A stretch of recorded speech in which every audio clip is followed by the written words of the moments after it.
And as for Pakistan, this story has only proven that Pakistan just cannot live at peace, no matter what crisis it's in, no matter how cash-strapped it really is, and no matter how dysfunctional it gets.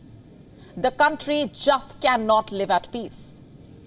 I mean, Pakistan is currently facing a concoction of miseries, a series of overlapping crises, societal, political, economical, constitutional. Yet, Pakistan remains relentless in the export of terrorism. It remains relentless in keeping the border unstable. It remains relentless in the pursuit of its Kashmir obsession, even if it comes at the expense of its own survival. Just have a look at the state of affairs in the country. The economy is in the ICU. We've been telling you about this. Food prices are at astronomical levels. The currency is in free fall. Forex reserves have depleted. The national debt has never been higher. Even terror attacks within Pakistan have risen in number. Yet the country remains obsessed with pushing terror into India. And why just India for that matter? You see, Pakistan's relations with almost every neighbor are on the rocks, be it Afghanistan, Iran.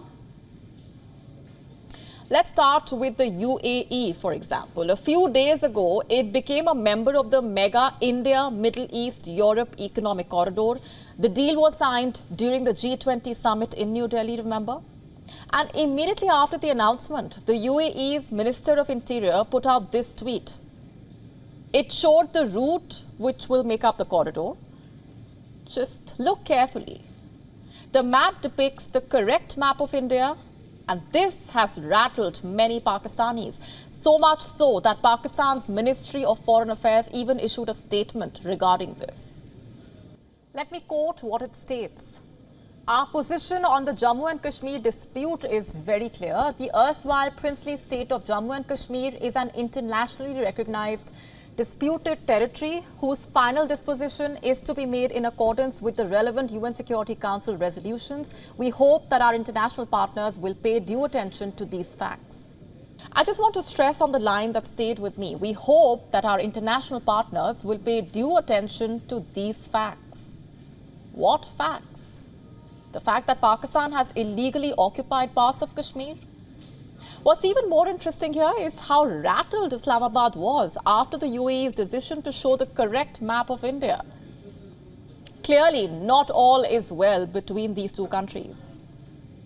And then we have Iran. Last month, a multi-billion-dollar gas pipeline project between Pakistan and Iran was halted. Islamabad, in fact, issued a notice to Iran, formally suspending its contractual obligations. And reports say this was apparently done under pressure from the United States, which has imposed sanctions on Iran due to its nuclear program.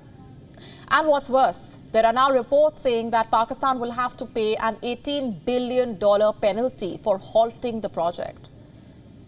And lastly, we have Afghanistan, where the Taliban are proving to be a big challenge for the Pakistani state.